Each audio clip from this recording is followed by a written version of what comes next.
शुरुआत करते हैं हापुड़ से खबर है, जहां पर आगामी पौष पूर्णिमा स्नान पर्व को लेकर हापुड़ पुलिस और प्रशासन पूरी तरह अलर्ट मोड में आ गया है। सुरक्षा और व्यवस्थाओं का जायजा लेने के लिए जिलाधिकारी और पुलिस अधीक्षकों ने गंगा घाटों का निरीक्षण किया। इसी दौरान डीएम और एसपी ने हापुड़ की प्रसिद्ध तीर्थ नगरी ब्रजघाट पहुंचकर साफ सफाई, यातायात, भीड़ नियंत्रण और सुरक्षा इंतजामों की समीक्षा की। उन्होंने मौके पर मौजूद संबंधित अधिकारियों और कर्मचारियों को स्पष्ट दिशा निर्देश दिए ताकि स्नान पर्व के दौरान श्रद्धालुओं को किसी तरह की परेशानी न हो और आयोजन शांतिपूर्ण व सुरक्षित ढंग से संपन्न करवाया जा सके।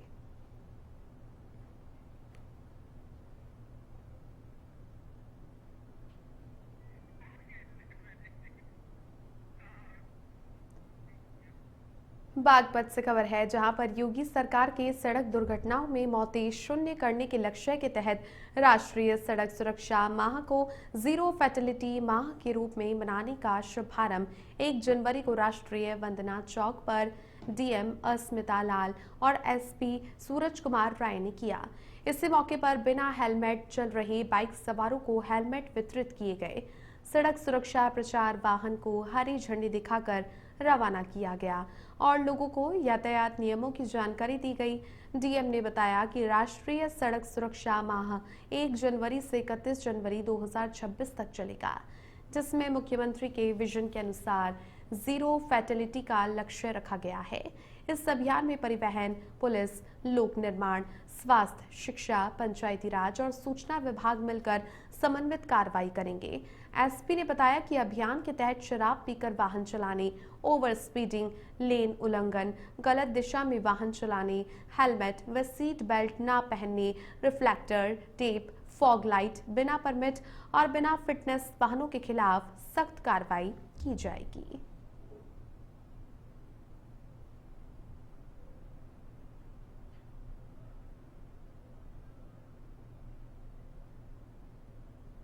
आज जनपद बागपत में हमने सड़क सुरक्षा माह का शुभारंभ किया है और सभी को सड़क सुरक्षा से संबंधित नियमों के बारे में बताया, पैम्फलेट्स बांटे गए।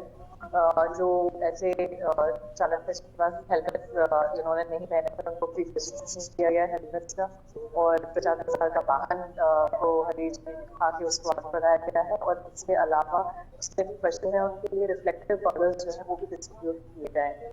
देखिए, माननीय मुख्यमंत्री जी के निर्देशों के और शासन की मंशा के क्रम तो ये जनवरी 2026 माह है, इसको सड़क सुरक्षा माह के रूप में मनाए जाने का निर्णय लिया गया है माननीय मुख्यमंत्री जी के द्वारा। उसके क्रम में आज जनपद बागपत सभी इकट्ठा हुए हैं। आज सड़क सुरक्षा माह का उद्घाटन है।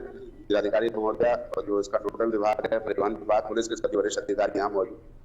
और अब खबर मुरादाबाद से है, जहां पर रेल मंडल में 1 जनवरी 2026 से नया वर्किंग टाइम टेबल लागू कर दिया गया है, जिसके तहत रुड़की देवबंद के बीच 29.55 किलोमीटर लंबी नई रेल लाइन शुरू हुई है। इस नई लाइन पर बनेड़ा, खास और झबरेड़ा 2 नए स्टेशन बनाए गए हैं। टाइम टेबल बदलाव के साथ मंडल में 18 नई ट्रेनों की शुरुआत की गई है, जबकि 6 ट्रेनों के रूट का विस्तार किया गया है। देहरादून कोटा एक्सप्रेस अब नए रूट से संचालित होगी, जिससे यात्रियों का समय बचेगा।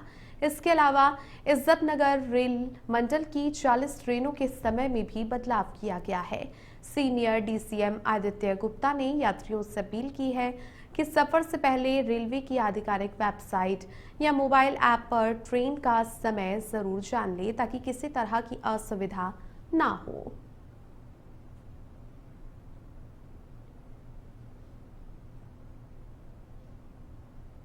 जी, इस वर्ष 2025 में कई कार्य हुए थे मुरादाबाद मंडल में, जिसका नतीजा हमें 2026 में देखने को मिलेगा। 1 जनवरी 2026 से नई समय सारणी लागू कर दी गई है। गत वर्ष में एक नया ब्लॉक सेक्शन हम लोग यहाँ चालू हुआ था रुड़की से देवबंद के बीच में, जिसमें 2 नए स्टेशन बनेड़ा खास और झबरेड़ा, इन दोनों की कमिश्निंग हुई है और अभी वर्तमान में वहाँ पे एक जोड़ी पैसेंजर ट्रेन का संचालन। बुलंदशहर के खुर्जा से खबर है, जहां पर सारंगपुर गांव में किसान बिजली विभाग की कार्रवाई से परेशान है। किसानों का आरोप है कि उनके खेतों से जबरदस्ती बिजली लाइन गुजराई जा रही है, जिससे उनकी फसलें बार बार नष्ट हो रही हैं और विभाग के द्वारा कोई मुआवजा नहीं दिया जा रहा है। किसान इस समस्या के चलते मानसिक दबाव में है। भारतीय किसान यूनियन चढ़ूनी ने किसानों के समर्थन में धरना दिया और चेतावनी दी है कि जब तक पूर्ण मुआवजा नहीं मिलेगा वे काम शुरू नहीं करेंगे। अब ये देखना होगा कि प्रशासन किसानों की मांगों पर क्या कदम उठाता है।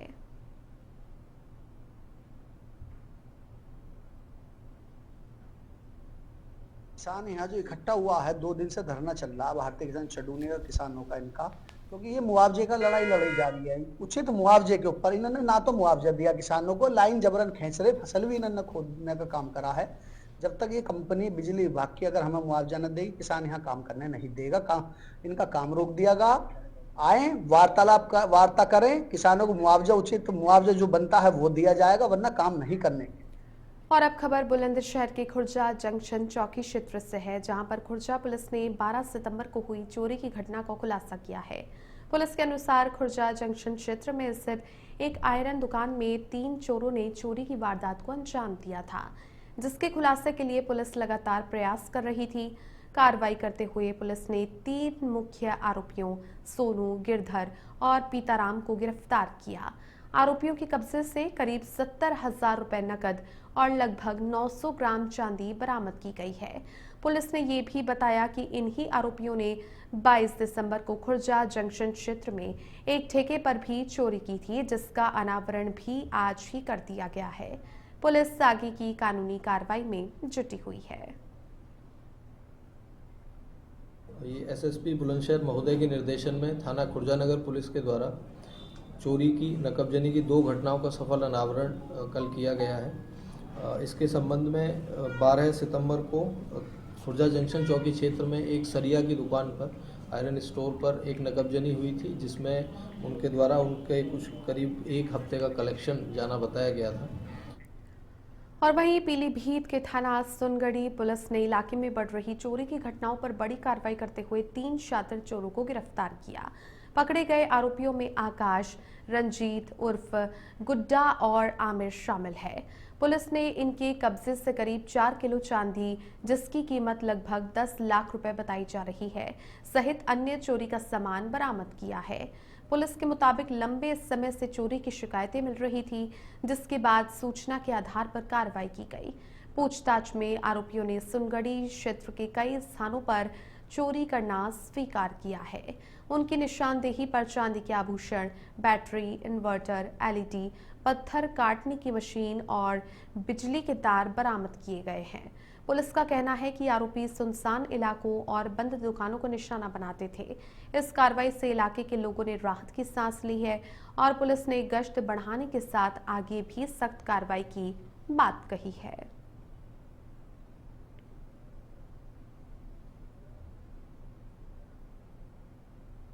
देखिए, विगत कुछ दिनों में थाना सुनगढ़ी क्षेत्र अंतर्गत 3 चोरी की घटना कारित हुई थी, जिसमें 26 तारीख को बीसलपुर रोड पर एक ज्वेलरी की दुकान से चांदी के आभूषण चोरी किए गए थे और 24 तारीख को पत्थर काटने की मशीन एलसीडी चोरी की गई थी और 30 तारीख को कुछ बिजली की लाइटें और तार चोरी की गई। इसी संबंध में पुलिस ने मुकदमे पंजीकृत किए थे और उसी की विवेचना के दौरान पुलिस एवं एसओजी की टीम ने संयुक्त रूप से बहुत अच्छी कार्रवाई करते हुए तीनों शातिर अभियुक्तों को गिरफ्तार कर।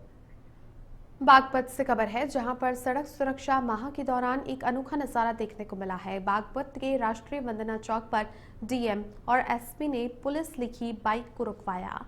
बाइक पर सवार युवक बिना हेलमेट यात्रा कर रहा था और उसकी बाइक पर अवैध रूप से पुलिस लिखा हुआ था। मौके पर डीएम और एसपी ने बाइक से पुलिस शब्द को खुरच कर उतरवाया और युवक को खुद हेलमेट पहनाकर सुरक्षित यातायात का पाठ पढ़ाया।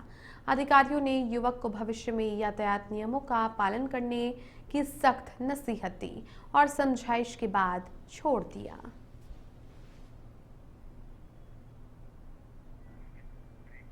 खबर है, जहां पर नए साल के अवसर पर नगर निगम ने देशभक्ति और शहीदों के सम्मान में एक प्रेरणादायी पहल करते हुए 1971 के भारत पाक युद्ध में शहीद परमवीर चक्र विजेता अरुण खेत्रपाल पर बनी फिल्म 21 का विशेष प्रदर्शन कराया। इस कार्यक्रम में मंडलायुक्त आंजनेय कुमार सिंह, भाजपा विधायक ठाकुर रामवीर सिंह, एमएलसी डॉक्टर जयपाल सिंह व्यस्त सहित नगर निगम के अधिकारी और जनप्रतिनिधि मौजूद रहे। सभी ने फिल्म की सराहना करते हुए शहीद अरुण खेत्रपाल को नमन किया और कहा कि मात्र 21 वर्ष की उम्र में दिया गया उनका सर्वोच्च बलिदान आज की युवा पीढ़ी के लिए बड़ी प्रेरणा है। अधिकारियों ने कहा कि ऐसी फिल्में युवाओं में देशभक्ति, त्याग और समर्पण की भावना को मजबूत करती है और सभी से 21 देखने की अपील की। गौरतलब है कि नगर निगम के द्वारा शहीद के सम्मान में खेत्रपाल द्वार का निर्माण भी करवाया गया है। मैं एक बहुत ही अच्छी मूवी है, युवाओं को प्रेरणादायक है और सबसे बड़ी बात यह है कि हमारे जो हिस्टोरिकल जो यहाँ पर पॉइंट बन रहे हैं मुरादाबाद में, उनमें खेत्रपाल द्वार भी बनाया गया है। ये भी मुझे जानकारी अभी आजकल में हुई और इस मूवी को देखकर ये लगा कि देश के लिए मरने मिटने का जज्बा युवाओं में आएगा। नगर निगम द्वारा जो प्रयास किया गया है और इस प्रयास की पृष्ठभूमि में मुरादाबाद बुद्धि विहार के फेज 2 में जो वार मेमोरियल म्यूजियम बनाया जा रहा है, उसके प्रवेश द्वार को अरुण खेत्रपाल जो सबसे कम आयु के परमवीर चक्र विजेता का पदक जिनको मिला, उनके नाम से उस द्वार को बनाया गया है। और एक गंभीर विषय को लेकर है, गंभीर मूवी है। ये हमारे यूथ को डिफेंस के और सभी लोगों को डिफेंस के जो सभी आर्गन्स हैं उनके प्रति थोड़ा संवेदनशील बनाएगी, यूथ को इसके प्रति आकर्षित करेगी। और हमारा जो मुरादाबाद में वार मेमोरियल बना हुआ है उसका उद्देश्य भी वही है। गौतम बुद्ध नगर से खबर है, जहां पर जेवर विधानसभा क्षेत्र के गांव सिरसा मचीपुर में विधायक ठाकुर धीरेन्द्र सिंह ने खेल मैदान के निर्माण को लेकर भूमि पूजन किया। इसी अवसर पर उन्होंने कहा कि सरकार की मंशा है कि हर युवा जागरूक बने और खेल के प्रति रुचि रखने वाले युवाओं को आगे बढ़ने का अवसर मिले ताकि वे देश का नाम रोशन कर सकें। विधायक ने पर्यावरण संरक्षण पर जोर देते हुए लोगों से अधिक पौधे लगाने की अपील भी की। कार्यक्रम के दौरान महिलाओं को कंबल वितरित किए गए।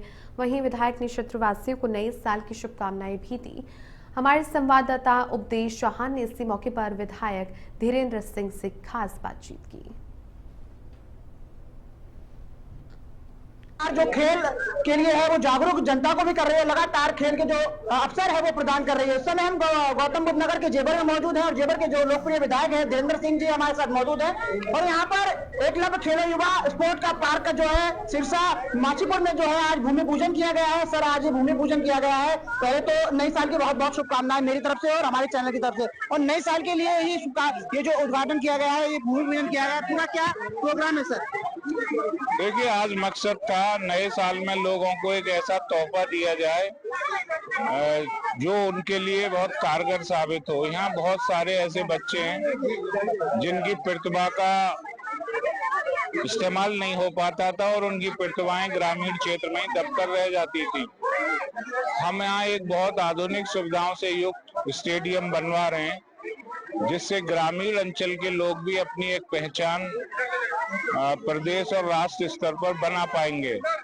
इसी के लिए यहाँ सभी लोग इकट्ठा हुए थे और चूंकि ठंड पड़ रही है, सरकार की योजना भी है, इसलिए जो महिलाएं उनके लिए कंबल वितरण का कार्यक्रम भी था।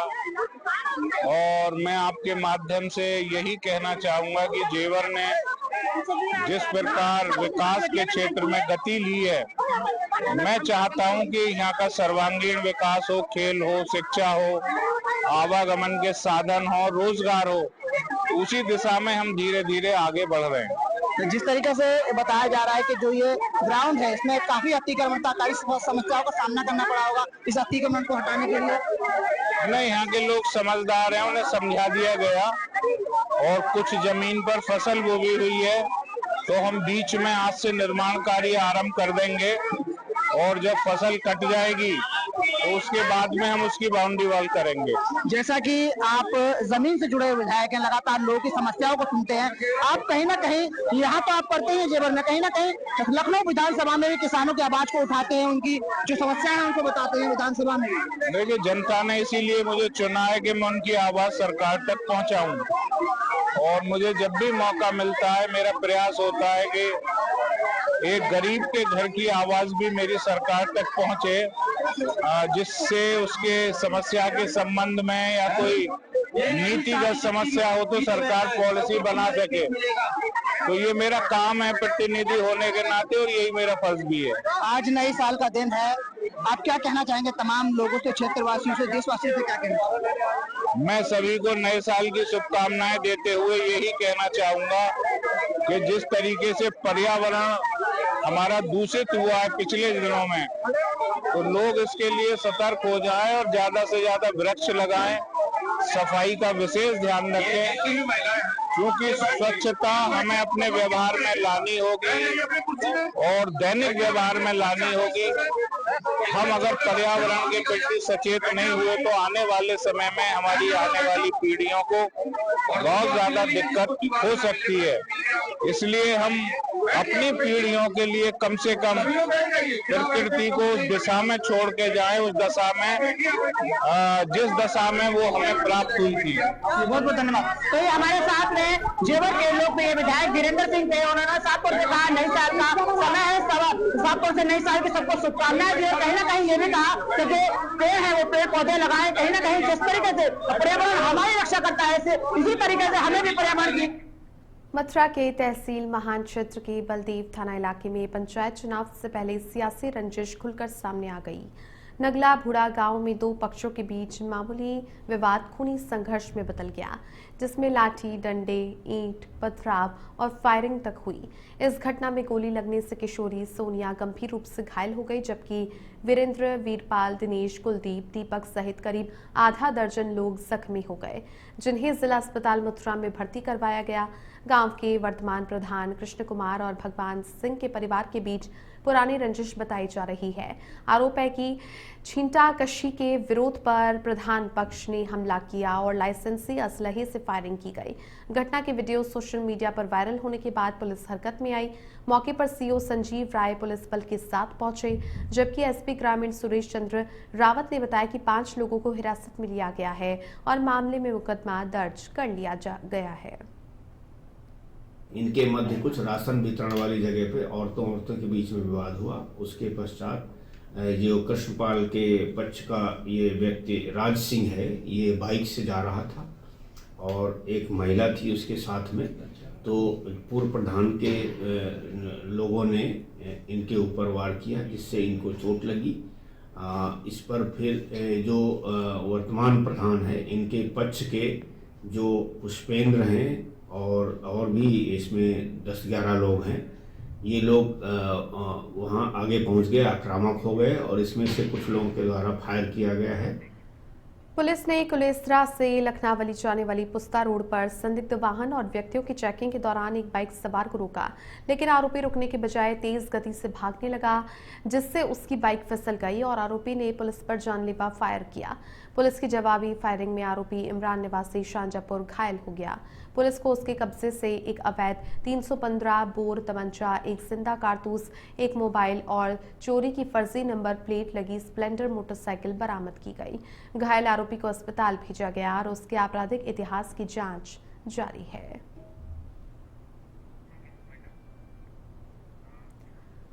इस बुलेटिन में फिलहाल के लिए इतना ही। आप देखते रहिए इंडिया है।